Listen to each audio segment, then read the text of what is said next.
Estou feliz, né, de poder falar para os senhores. Estou um pouco triste aqui pela ausência do professor Marcato, que acabou de mandar aqui uma mensagem pedindo 1000 desculpas, mas infelizmente ele teve um problema aí com a malha aérea e vai impossibilitar ele de vir hoje para aqui, para Vitória. Mas ele já disse que faz questão de voltar para fazer uma nova palestra para os colegas. E fico feliz, né, de falar um tema sobre esse, que envolve posse, ações possessórias. Isso é um assunto que é eu sou apaixonado por esse assunto. Para vocês terem uma ideia, quando eu fiz a prova como professor concursado na Universidade Federal do Espírito Santo, o ponto que envolvia a aula de didática envolvia ações possessórias. Minha primeira turma na Universidade Federal do Espírito Santo foi sobre direitos reais, sobre direito das coisas. Então isso aqui é um tema que eu particularmente gosto muito.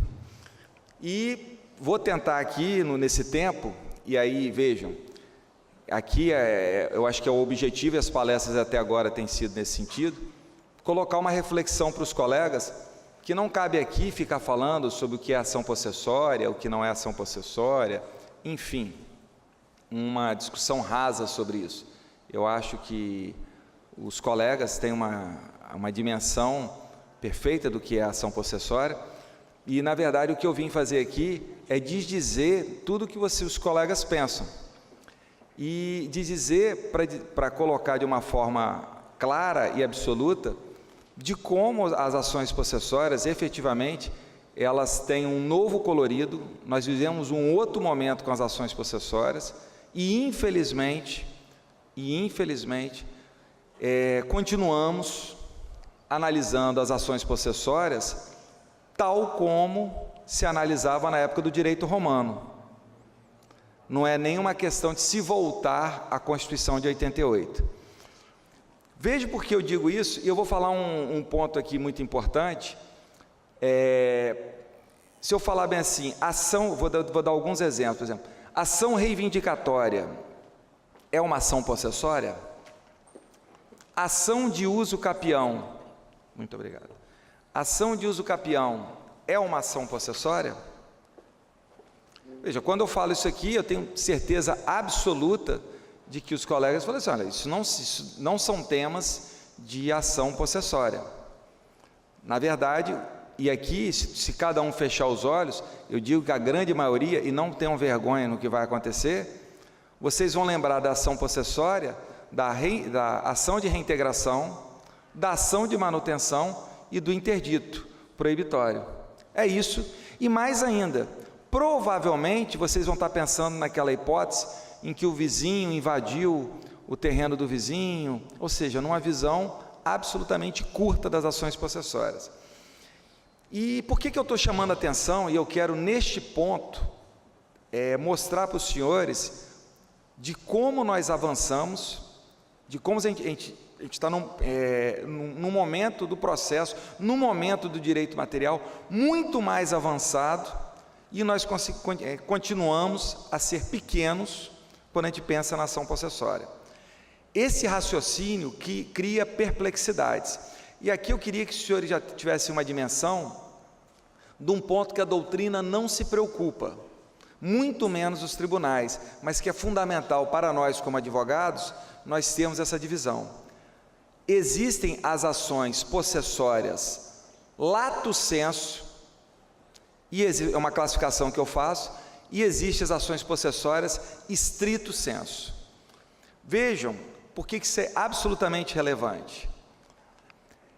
Eu não tenho qualquer medo de dizer que a ação reivindicatória, ela é uma ação possessória. Porque o fundamento da ação reivindicatória, muito embora não seja a posse, o seu pedido é possessório. O que você pede na ação reivindicatória?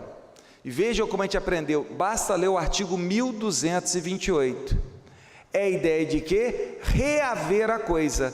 ter a coisa para si. O que é ter a coisa para si? A posse. Veja, em hipótese nenhuma, isso não se discute, que se fala, a ação reivindicatória é uma ação de reconhecimento de domínio. Isso é falso. A verdadeira ação de reconhecimento de domínio, e essa expressão domínio é falsa, é a ação de uso capião. Porque na ação de uso capião, que ela é declaratória, se reconhece o quê? Um direito real. Então veja, existe uma ação de reconhecimento de direito real. Porque o que se pressupõe na ação reivindicatória? Que eu já tenha comprovado um direito real que me dá direito à posse.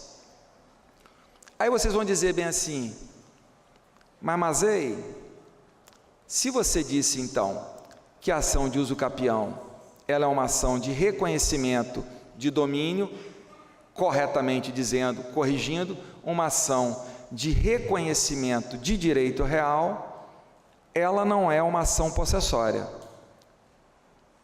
Ação de uso capião, vocês tratam como ação possessória? Dentro daquela classificação tradicional em que somente, olha que interessante, que somente os interditos proibitórios, somente as ações de proteção da posse são ações possessórias, a uso capião, ela não é uma ação possessória. Mas eu vou fazer uma indagação aos senhores. Qual o fundamento da ação de uso capião? O que você traz como fundamento na ação de uso capião? Posse. Uma posse que é delimitada por lei. O que significa dizer então? Olha que interessante isso que eu vou colocar. E essa classificação, ela é didática e relevantíssima para a nossa prática jurídica. O que é, e desculpem se eu vou ser um pouco teatral aqui agora, eu vou até sair aqui do púlpito, porque no púlpito eu não vou conseguir fazer isso. O que é, por exemplo, uma ação de reintegração de posse? Desculpem aqui se eu for ser meio teatral, mas isso tem que ser muito claro. O que é uma ação de reintegração de posse? Olha o que eu digo, meu fundamento. Eu estou na posse, eu estava na posse, fui retirado da posse, estou voltando, e eu quero voltar ao quê? Para a posse. Qual que é o meu fundamento? Posse. Qual que é meu pedido? Posse. Veja, reintegração na posse, tanto que eu tenho que mostrar o quê para ser reintegrado? A posse anterior. E eu quero o quê? Voltar para a posse. O que é a ação de manutenção da posse? Estou na posse e quero o quê? Continuar. Por que eu quero continuar? Porque tem algo que está o quê? Me ameaçando, me desequilibrando. Mas eu estou na posse e quero tirar o desequilíbrio. Qual que é o meu fundamento? Posse. Qual que é meu pedido? Posse. O interdito proibitório, que é o mais simples de todos. Estou na posse, estou equilibrado na posse, mas há o quê? Uma ameaça. Por exemplo, a Aretusa, ela vem aqui, ó, ela começa a ficar aqui na minha volta aqui, ó, e ela começa, eu achar que ela vai pegar aqui, ó, o meu microfone. Ela não entrou aqui no meu espaço, mas ela começa a ficar na minha volta. Qual que é o risco que eu tenho? Eu tenho uma ameaça. Vejam que todos esses casos, e aqui sendo bem resumido, o que eu vou demonstrar para o juiz? Uma narrativa de posse, e qual que é meu pedido? Posse. Por isso que eu chamo essas ações de ações possessórias estrito sensu, porque é a posse pela posse. Veja que interessante. Então é uma ação de manutenção no sentido amplo, mesmo a ação de reintegração, porque é voltar a um estado anterior de posse. É uma restituição, uma manutenção. Por isso, meus caros, tecnicamente falando, se os senhores observarem no artigo 1210 do Código Civil, a ação de reintegração de posse, a melhor tradução não é uma ação de reintegração de posse, Giovana. É uma ação de quê? Restituição da posse. Agora vejam os casos que eu falei da ação reivindicatória e da uso capião. A uso capião, qual que é o meu fundamento? Durante um determinado período, eu exerci a posse, e uma posse que se encaixa naqueles ditames colocados em lei, para que eu alcance o quê? Para que seja declarado um direito real, perfeito? Mas notem, qual que é o meu fundamento para que eu tenha o direito real declarado? Posse. Ação reivindicatória, vamos inverter agora. O meu fundamento é o quê? Já tenho um direito real. E este direito real, artigo 1228 do Código Civil, me garante o quê? A posse. Me garante o direito de ter o quê? A posse. O que eu tenho de diferente, então, na ação de uso capião? Olha, Renata, como é que isso é sutil. O que eu tenho de diferente na ação de uso capião e reivindicatória, ao contrário das ações possessórias? Nestes dois casos, a posse, ela faz parte ou do pedido ou do fundamento. Essas são as ações possessórias, o quê? Amplas ou restritas? Restritas. Então veja, eu tenho a posse pela posse, e eu tenho a posse como fundamento, e a posse apenas como quê? Como pedido. Mas isso não tira por si só a natureza possessória. Aí vocês vão falar, poxa, isso é uma discussão, estou olhando aqui para estou vendo que tem alguns alunos do mestrado aqui da UFS, aí eu falei assim, pô, isso é uma discussão puramente acadêmica. Querem que eu prove para os senhores como isso não é uma discussão puramente acadêmica? E isso, o professor Nefa está aqui, ó, professor Nefa, professor da UVV, isso é uma discussão com repercussões práticas violentíssimas, e que criam perplexidade nos tribunais. Vou falar uma primeira, simples. A uso capião pode ser alegado como matéria de defesa? Aí todo mundo fala, você pode. Existem vários julgados que dizem, olha, se a ação for reivindicatória, é possível que a uso capião seja alegada como matéria de defesa, porque a uso capião visa o quê? A aquisição da propriedade, então uma discussão igual. Só que existem julgados absolutamente equivocados, dizendo, se a ação for possessória, ainda que movida pelo proprietário, eu não posso invocar a uso capião. Sob qual fundamento? Que eu estou alegando o quê? Propriedade, que haveria uma divisão. Por que este raciocínio ele é absolutamente falso? Qual que é o pedido da ação possessória, ainda que feita pelo proprietário? Posse. Qual é o fundamento da uso capião? Posse. O que significa dizer? O fundamento do autor é exatamente o quê? O mesmo fundamento da defesa. Na uso capião, tão somente o direito real é uma consequência da posse. Mas nós temos problemas com isso. Não há um, nem dois, nem três julgados. É uma falta de compreensão nesse sentido. Vou falar uma outra perplexidade. E essa é uma péssima redação, uma péssima interpretação. Veja o que eu vou falar aqui, e aqui para os colegas, especialmente de Serra, que isso foi um caso que aconteceu com o nosso tribunal, chegou a examinar casos, foram casos repetitivos, vários casos. Determinadas pessoas, em uma parte de Serra, houve uma duplicação, uma sobreposição de matrículas, e não sabiam direito quem eram os proprietários. As pessoas tinham o quê? Título. Estou falando aqui para quem é de Serra, sabe o que eu estou falando. E as pessoas ao mesmo tempo tinham também o quê? Posse. Então o sujeito estava lá há 5, 6 anos, 10 anos, com o título. Veja, dentro dessa ideia de que reivindicatória é uma coisa totalmente diferente da ação possessória, olha o que acontecia. Primeira hipótese, primeira situação, a mais grave, o sujeito colocava assim, ação possessória. Só que no fundamento dele, ele falava bem assim, olha, eu tenho a posse porque eu comprei esse título e tal, e falava uma narrativa, não de ação possessória, mas uma narrativa de quê? Ação reivindicatória, mas com o nome o quê? Ação possessória. E pedia no fim o quê? A posse. O que os tribunais e o Tribunal do Estado do Espírito Santo cometeu um grande equívoco nesse sentido em vários casos?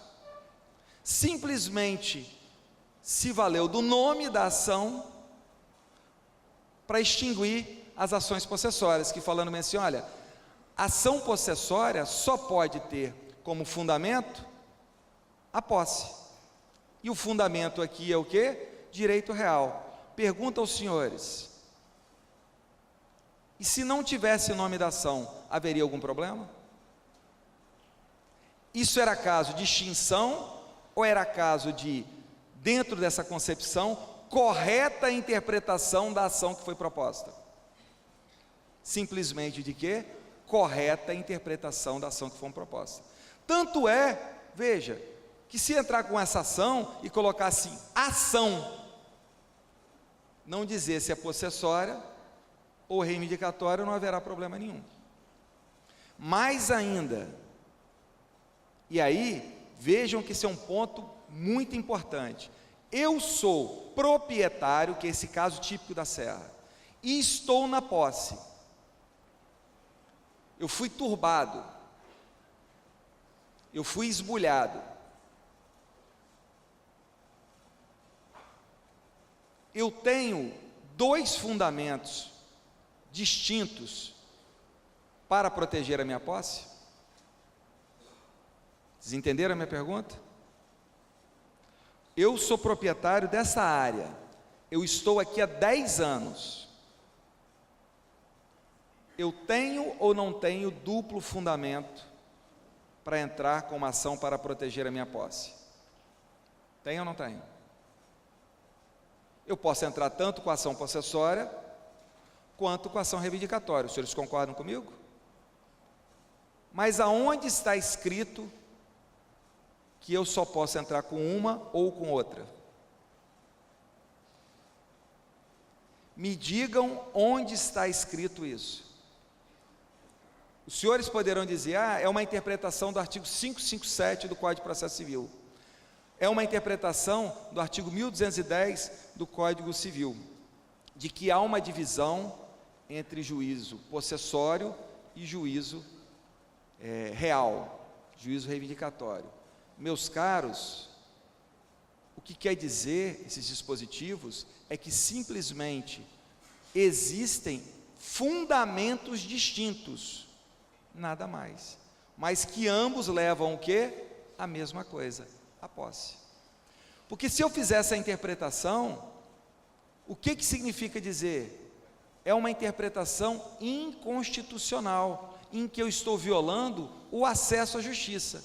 Aquela pessoa que tem duplo fundamento para entrar com uma ação, ela fica alijada a simplesmente a escolher um fundamento. Se você tem uma ação de despejo, o seu inquilino não paga os aluguéis, seu inquilino descumpre cláusulas contratuais, o contrato se encerra no prazo, é possível uma ação de despejo? É possível uma ação de despejo com mais de um fundamento? A legislação veda isso? É óbvio que é possível. E posso fazer uma brincadeira agora com vocês? A ação de despejo, neste contexto, ela é ou não é uma ação possessória? O que se deseja com a ação de despejo? A posse. É o despejo, que é simplesmente o quê? Despejar para restituir. Meus caros, nós estamos, e vejam, só para vocês terem uma ideia como nós estamos atrasados no Brasil, desde 1992, essa interpretação da impossibilidade da acumulação do juízo possessório com o juízo petitório pelo autor nessa hipótese que eu disse, que o autor, ele tem o direito real e tem a posse, essa vedação, essa interpretação restritiva, que se pode fazer o artigo 557 do Código de Processo Civil, ou ao 1210 do Código Civil, na Itália, desde 1992, foi considerada inconstitucional pela Corte de Cassação.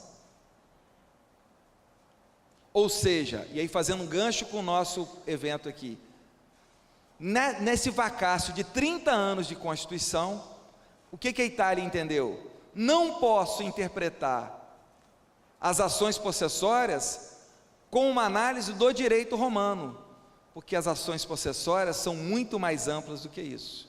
As ações possessórias fazem parte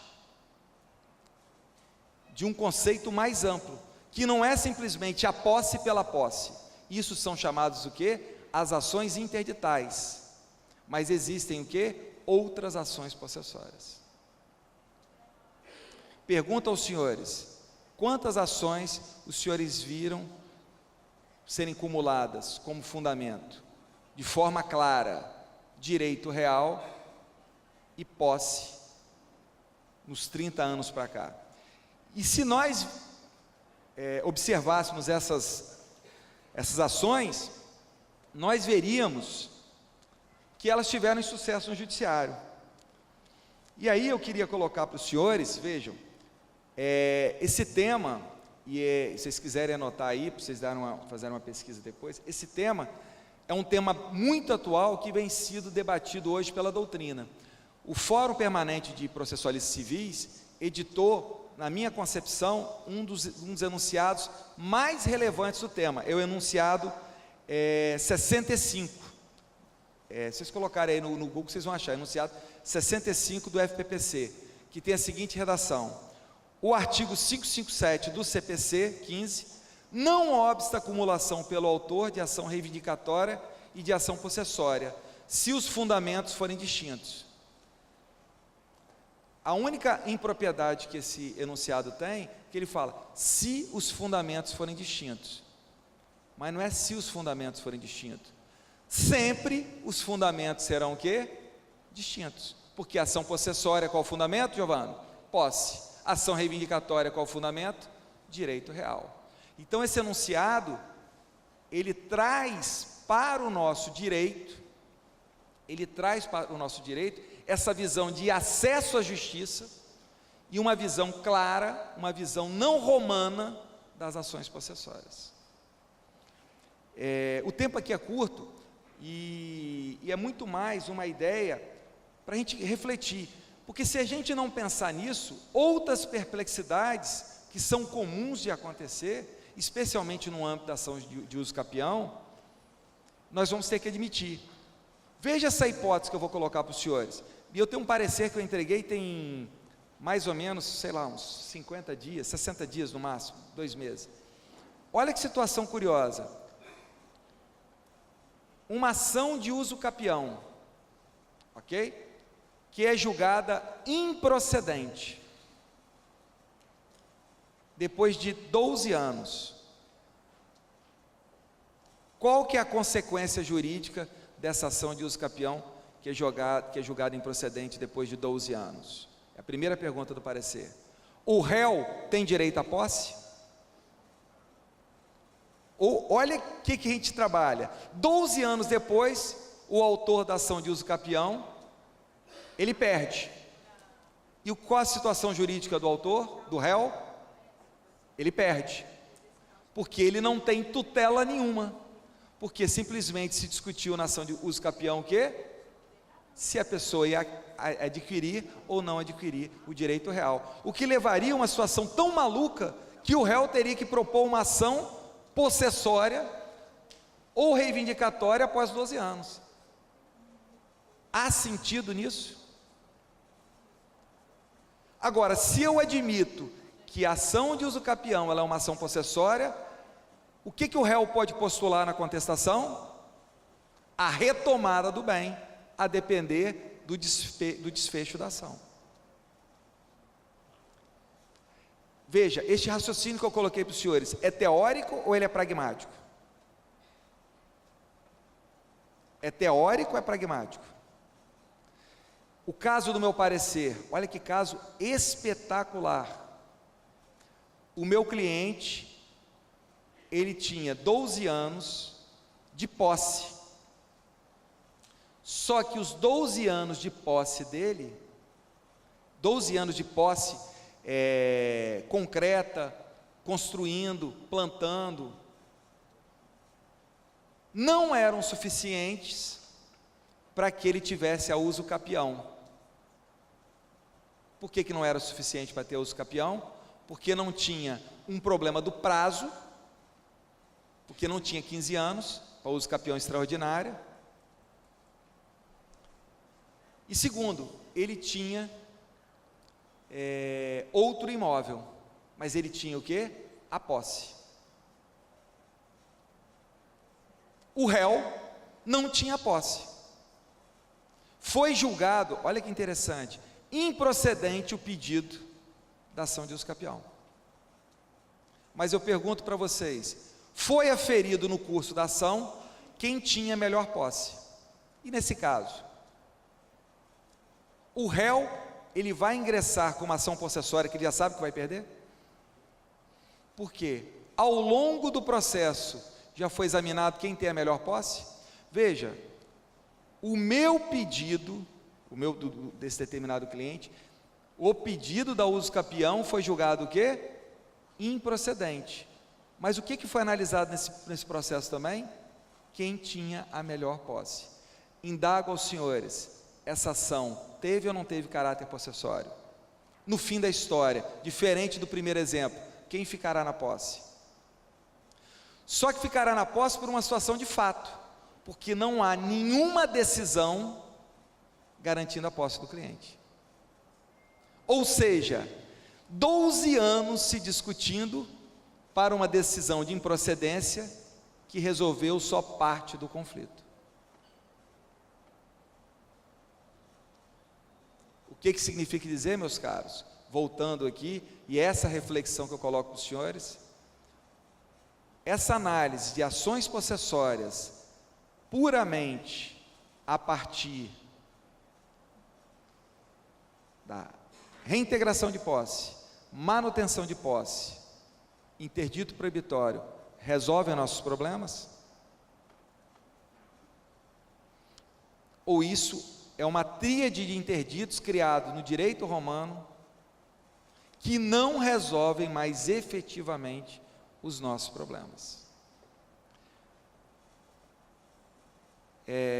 Gostaria que os senhores meditassem sobre isso, porque o que eu vejo, e aí ontem conversei longamente com o professor Flávio Tartus, professora Fernanda, que se debruça sobre o direito civil. É muito interessante como alguns ramos do direito civil evoluíram.